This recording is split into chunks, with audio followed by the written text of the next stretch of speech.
This is Tracer Talks, conversations with top industry experts on trending topics for brands and digital risk protection, featuring your host, Tracer CEO, Rick Farnell. Thanks everyone for joining another episode of Tracer Talks. Today, 2025, the rise of crypto scams. We're joined on the show today by David Kaplan, partner, trademark and copyright from Kilpatrick, Townsend in Stockton. Dave, welcome to the show. Hey Rick, happy to be here. So Dave, if you don't mind, let's talk a little bit about your background. Tell the audience, who you are, how you get into brand protection. Yeah, give us a little bit of background on Dave. Sure. I'm a partner at Kilpatrick, Townsend, as you said. I part of our LA office, although I work out of the Boston area actually. And I am I've been doing brand protection since I started out of law school in '95, and in particular focused internet since that time. And when I got started actually in a kind of a interesting way, we got a handwritten note, a fax with a handwritten note on it saying, from one of our clients saying, with two characters, cartoon characters in compromising positions, saying, "This is on something called the web. Can you please make it stop?" And that was our start to figure out, well, how do you get something off the internet? How do you find where it is? How do you find who's responsible and all that? And I've been doing more and more of it since, and followed all the changes over time. Incredible. Yeah, we're certainly dating ourselves with the mention. But hey, that's how kind of revolution started in the web. That's really interesting. Exactly. So today's show, we're going to talk about the rise of crypto scams here in 2025. And I think back a couple of years ago, the Web3 world and NFTs really took at least our legal world and therefore the brand world in a really interesting direction. A couple of years later now, I think we're seeing how the bad actors out there are trying to do what they do, right? Scam, phish, fraud against brands. So talk a little bit about what you're seeing, Dave, today as it relates to these crypto scams. Sure. I mean, in my experience, the scammers tend to beat the legitimate businesses to a new market and to take control of it because they're more nimble. They don't have to go through corporate meetings. They can just jump right into things. And crypto, it's such a big topic now. And there's so many people jumping into crypto, investing in crypto, that it's an easy mark. The question for them, for the scammers, is really, how do we get people to pay attention to us? There's a lot of different crypto options out there, a lot of different places to invest, places to find it. And so they just are trying to use successful brands, and really brands that are at the height of public interest, and that they can easily confuse people to think that it's a real crypto associated with a brand. It's easier to get something by calling it brand something than just calling it, Fred's Crypto. Right. Audience always loves examples. Maybe one, I think you have one that you can tee up and talk about. Yeah.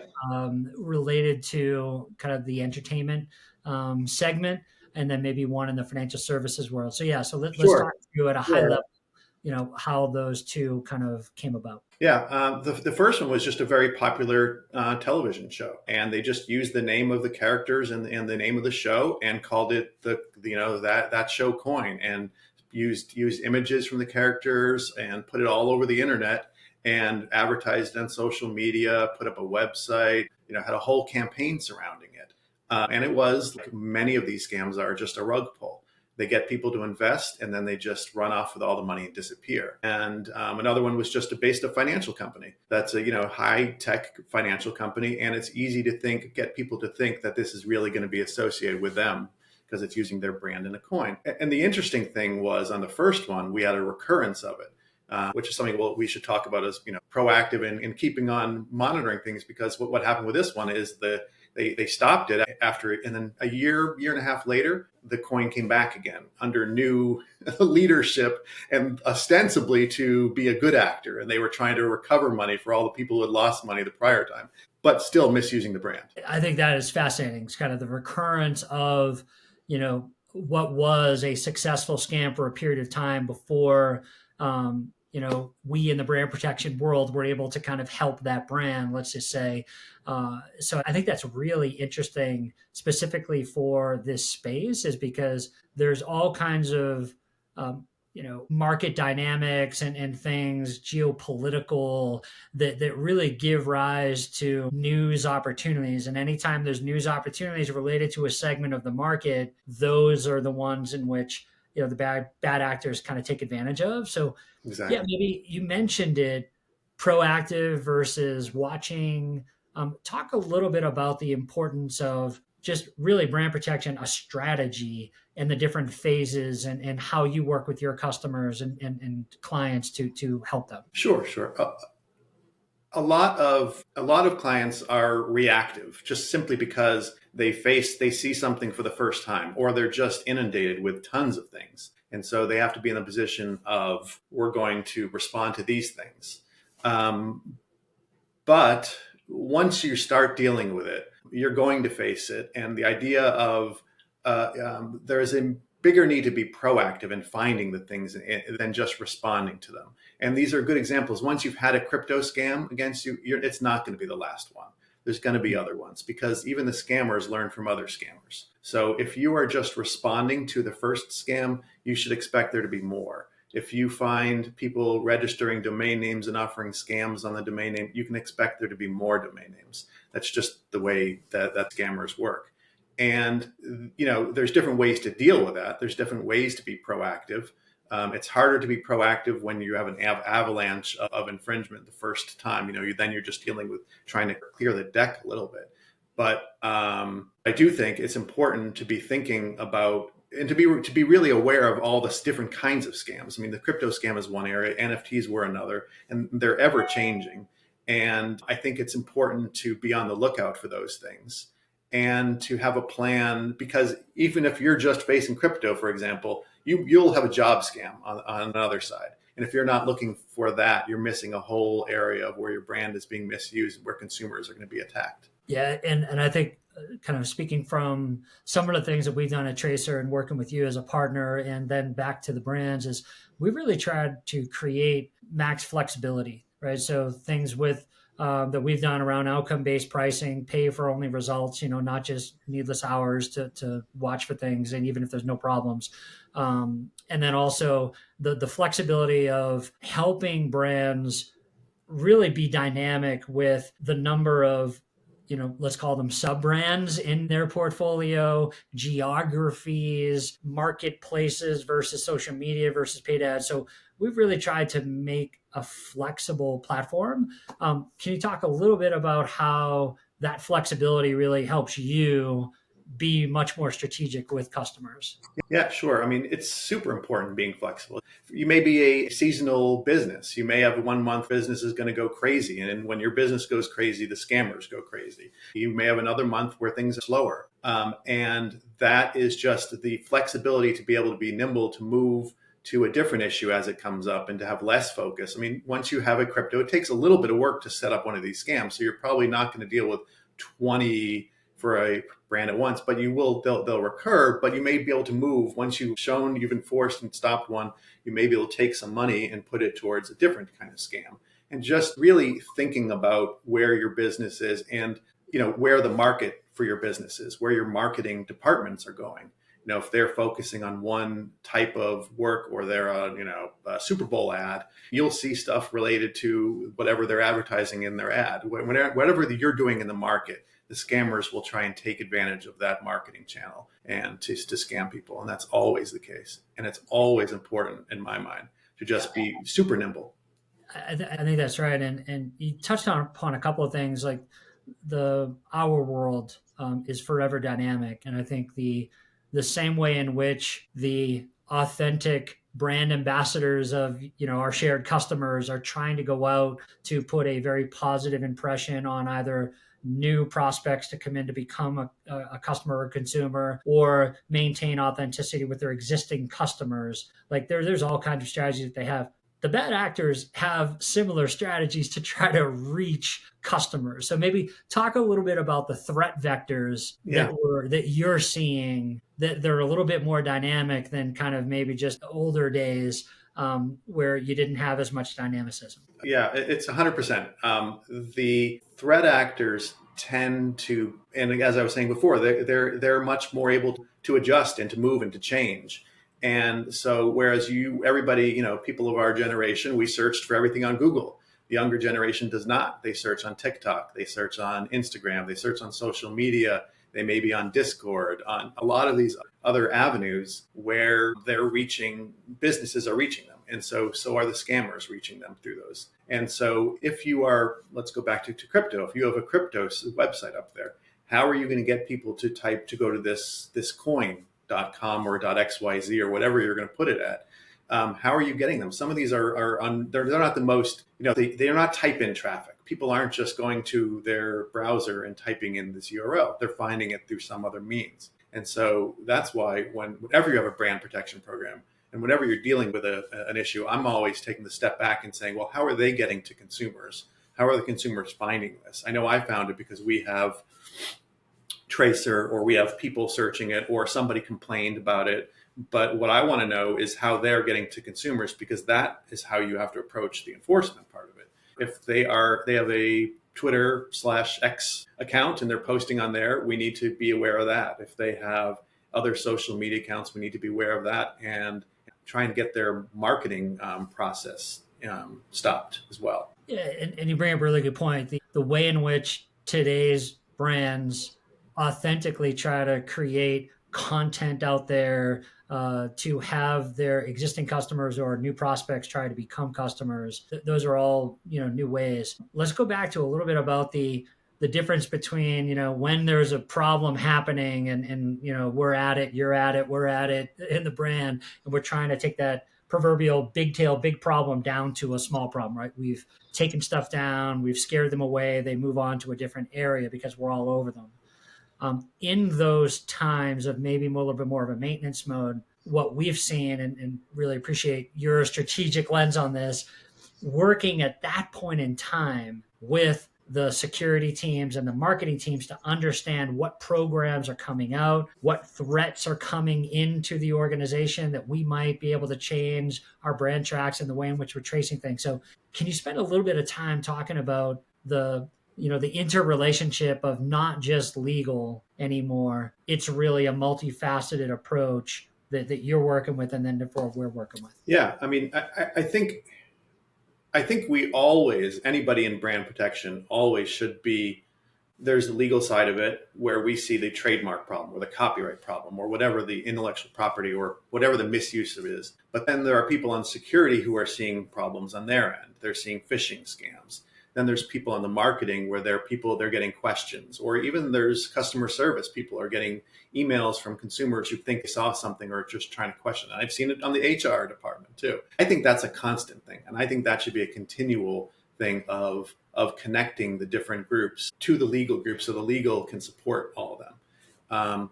That's number one. And now in terms of the maintenance process, I think it's always true that we all are working under budgets, right? So we all have a budget to enforce on and protect the rights. That's just the way it is. And when you're heavy into the enforcement side and you're heavy into dealing with scams and infringements, you're going to have less time to be out there proactively finding other stuff. But that shouldn't be constant. If we do our job, which I think we do well, and I think Tracer does well, is we stop the stuff, right? We find it and we get it down. And I think at some point, and that's the way it always works, is it depends on how much of an attack you do at the scams at the beginning, but there always is a drop down. You're fighting it, you're getting things to stop, and it should reduce over time and gets to that period that you were talking about, the maintenance period. And I think at the same time, you should be out there proactively finding the stuff, because that's actually how you stop it from getting too out of hand. And I found that scammers are equal opportunity infringers. They're rarely focused on one brand. And I'm often telling them, look, I get it. I get you're out there. This is how you're making your money, but you can't be doing this with our client. And that really is, they will just move on to somebody else. And that is always the case. Unless you want to spend the money suing every scammer, which rarely clients do, you just want to push them off and stop doing this. And I think that's where you get the proactive mode of finding the stuff and getting stopped earlier. Then you stop them and have them move on to something else. Yeah, I couldn't agree more. We talked a lot about crypto. What are a couple of other areas that you're seeing here in 2025 as some of the things that the bad guys are attacking on some of your customers? I'll tell you the biggest one right now is job scams. And it's surprising me how broad and specific it can be. It's not just, the largest employers, and it's a really well thought out scam.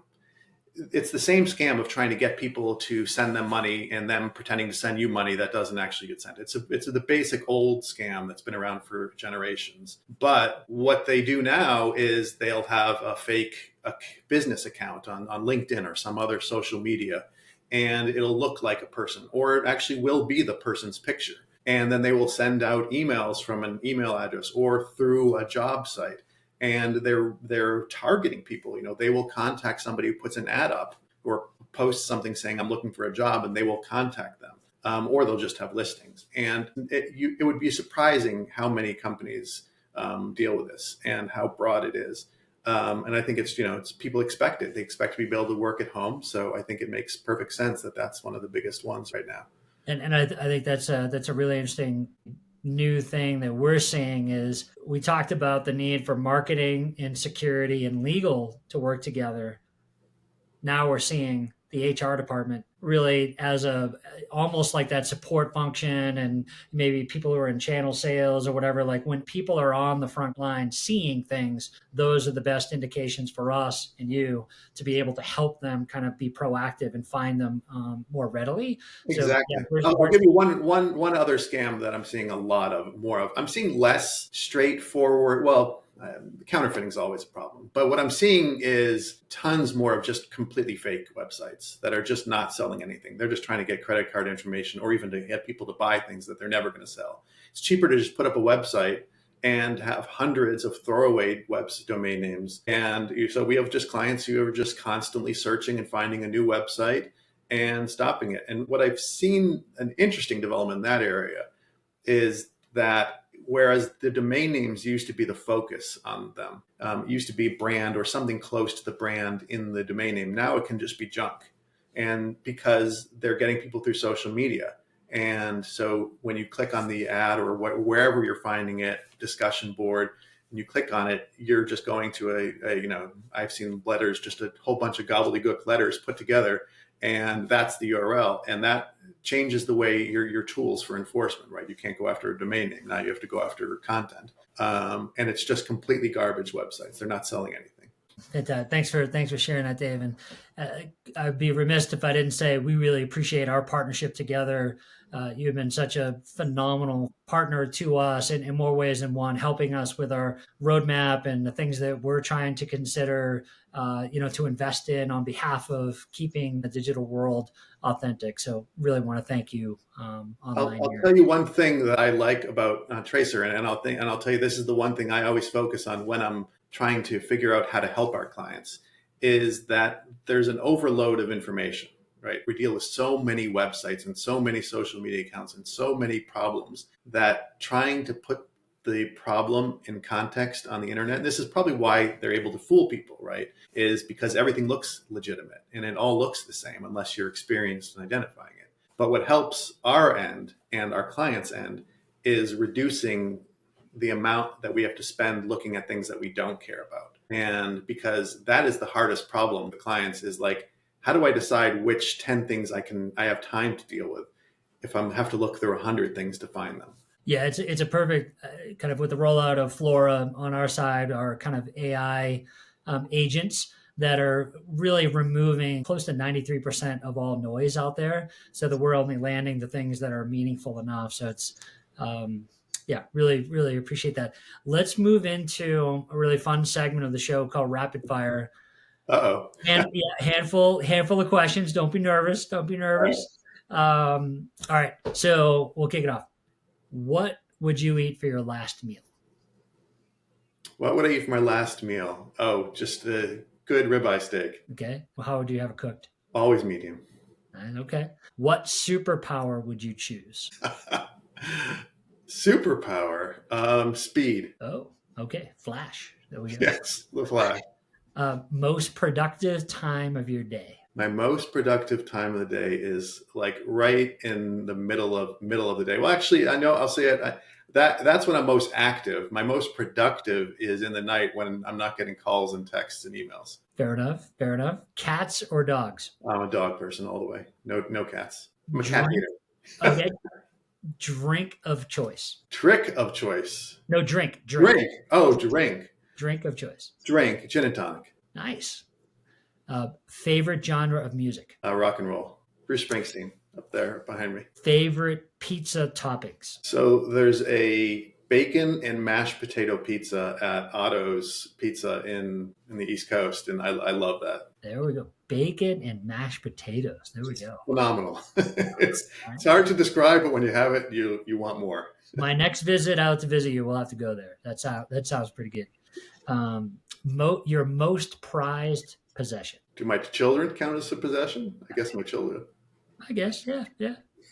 This is your world, Dave. My children. All right. And last one on the rapid fire, the best advice that you've ever received. The best advice I ever received was from my best friend, Sam, when I was starting out as a partner and trying to figure out how my career was going to develop. And he said to me, Dave, people like to work with people they like. And so don't be anybody other than yourself.